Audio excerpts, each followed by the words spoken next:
Hello दोस्तों, तो आप सभी का स्वागत है आपके अपने यूट्यूब चैनल में।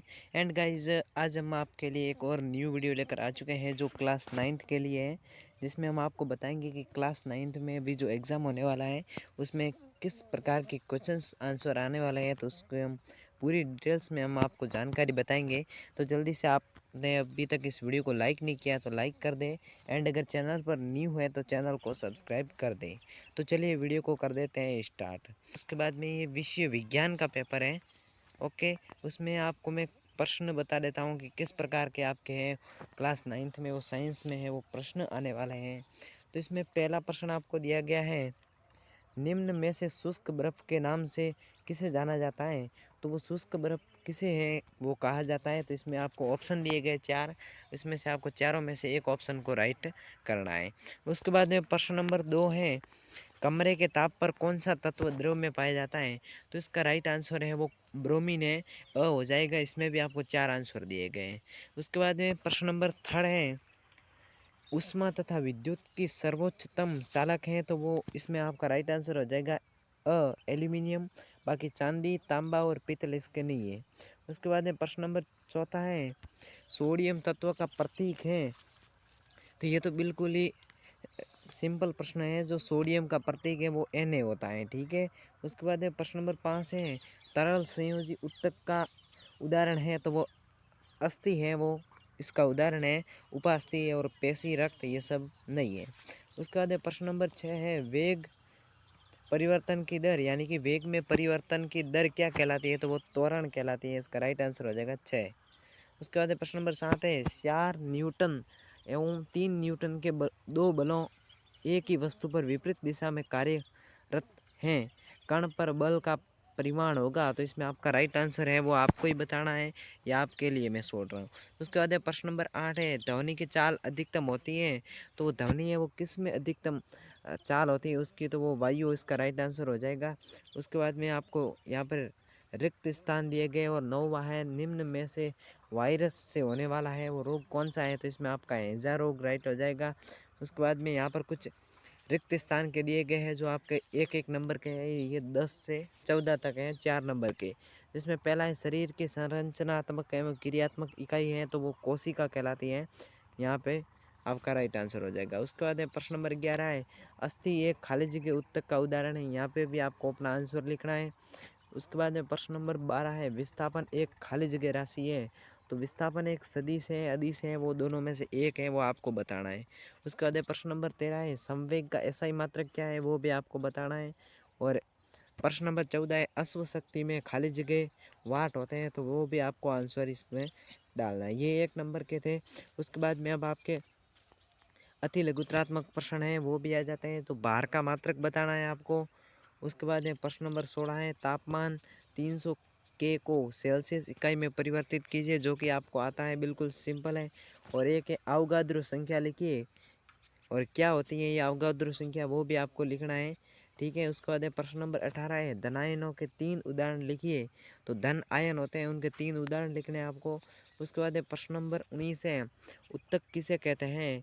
और 20 है, चाल का मात्रक लिखिए। तो चाल बराबर दूरी बटा समय होकर के आपको ऐसे लिखना है, ठीक है। उसके बाद प्रश्न नंबर 21 है, जटिल उत्तक के 2 उदाहरण दीजिए।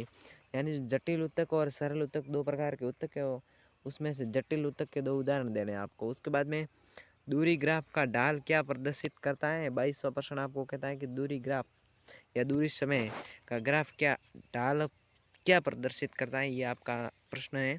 उसके बाद प्रश्न नंबर 23 है, न्यूटन की गति का प्रथम नियम लिखना है, जो आपके जड़त्व का है। उसके बाद प्रश्न नंबर 24 है, घर्षण बल को कम करने का उपाय बताइए। तो इसमें क्या है, वो सतही क्षेत्रफल पर है वो घर्षण बल लगता है। तो उसमें आपको क्या है वो उपाय बताना है। उसके बाद प्रश्न नंबर आपका 25 है, यांत्रिकी ऊर्जा को विद्युत ऊर्जा में किसके द्वारा परिवर्तित किया जाता है, उस यंत्र का नाम बताइए, वही प्रश्न है। तो इसमें यंत्र का नाम बताना है। उसके बाद 26 से, बीमार होने पर हम आराम क्यों करते हैं, ठीक है। उसके बाद 27 से, एक समान त्वरण किसे कहते हैं। इसका भी आंसर हो जाएगा 27वें का। उसके बाद 28 है न्यूटन की गति का कौन सा नियम है वो क्रिया प्रतिक्रिया का नियम है कहलाता है। तो उसमें आपका न्यूटन गति का तीसरा नियम है जो क्रिया प्रतिक्रिया का नियम है। उसके बाद में ये 3 नंबर के प्रश्न आ जाते हैं लघुत्रात्मक प्रश्न, जिसमें पहला है 29वां है परमाणु व अणु को परिभाषित कीजिए। तो परमाणु वह छोटे से छोटा कण जिसका आगे विभाज्य संभव न हो और परमाणु मिलकर के अणु का निर्माण करते हैं। ये आपकी बिल्कुल परिभाषा होगी, इसमें आपको 3 नंबर मिलेंगे। उसके बाद में प्रश्न नंबर 30 है वाष्पीकरण को प्रभावित करने वाले कोई 3 कारक। तो इसमें आपको 3 कारक बताने हैं। उसके बाद प्रश्न नंबर 31 है धातुओं के कोई 3 गुण बताइए। धातुएं देखो ध्वनिक होती हैं, तन्यता होती है और एक कुछ बता देना, ठीक है। उसके बाद में आघात वर्जनीय। उसके बाद में 32 है भौतिक और रासायनिक परिवर्तन में अंतर। बिल्कुल सिंपल है, जो आप क्लास 6 से पढ़ रहे हैं वही आपको ये प्रश्न आया है। उसके बाद प्रश्न नंबर 33 है निम्न रोगों के रोग कारक के नाम लिखने हैं। उसके बाद 34 गोली छूटने पर बंदूक पीछे गति करती है क्यों। तो इसमें है वो संवेग संरक्षण के कारण है, गोली छूटने पर बंदूक पीछे की तरफ जाती है। उसके बाद में 35 है 15 किलोग्राम द्रव्यमान की एक वस्तु 4 मीटर सेकंड की एक समान वेग से गतिशील है तो वस्तु की गतिज ऊर्जा ज्ञात कीजिए। तो इसमें आपको वस्तु की गतिज ऊर्जा बतानी है। उसके बाद में प्रश्न नंबर 36 है कोशिका का कौन सा अंग बिजली घर कहलाता है। ये आपके 3 नंबर का प्रश्न है, जो 3 प्रश्न है दीर्घवृत्तात्मक के, जिसमें आपका पहला है बिजली घर कौन सा कहलाता है। तो वो माइटोकॉन्ड्रिया है, ठीक है। क्यों है तो वो आपको लिखना है। इसके अथवा में अमीबा अपना भोजन कैसे प्राप्त करते हैं, ये दोनों में से आप एक कर सकते हो। उसके बाद में 37 है एक वस्तु 16 मीटर की दूरी 4 सेकंड में तय करती हैं तथा पुनः 16 मीटर की दूरी 2 सेकंड में तय करती हैं। तो वस्तु की औसत चाल ज्ञात करनी है इसमें आपको। उसके बाद में प्रश्न नंबर 38 है न्यूरॉन का नामांकित चित्र बनाओ अथवा रंध्र के क्या कार्य हैं वो आपको बताना है।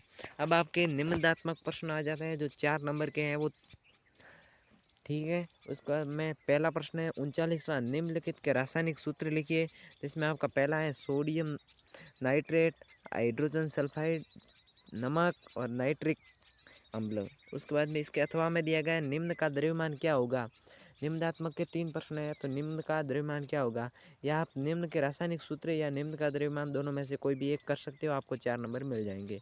जैसे 1 मोल नाइट्रोजन को क्या कहते परमाणु, या 10 मोल नाइट्रोजन सल्फाइड, दोनों में से एक को कर सकते हो आप। उसके बाद में 40वां है समसूत्री व अर्धसूत्री विभाजन को समझाइए अथवा में पादप व जंतु को नामांकित चित्र बनाइए। ये आप चित्र वाला ठीक रहेगा। उसके बाद में प्रश्न नंबर 41 है कान की संरचना का चित्र वर्णन कीजिए अथवा सोनार की कार्यविधि तथा उसके उपयोगों का वर्णन कीजिए। बिल्कुल सिंपल है, ये आपके 41 प्रश्न थे जो निम्नात्मक लघुत्रात्मक बहुविकल्पी सभी मैंने आपको बता दिए हैं। अब मिलते हैं नेक्स्ट वीडियो में, तब तक के लिए धन्यवाद। एंड ऐसे ही आप अपने एग्ज़ाम की तैयारी करते रहिए।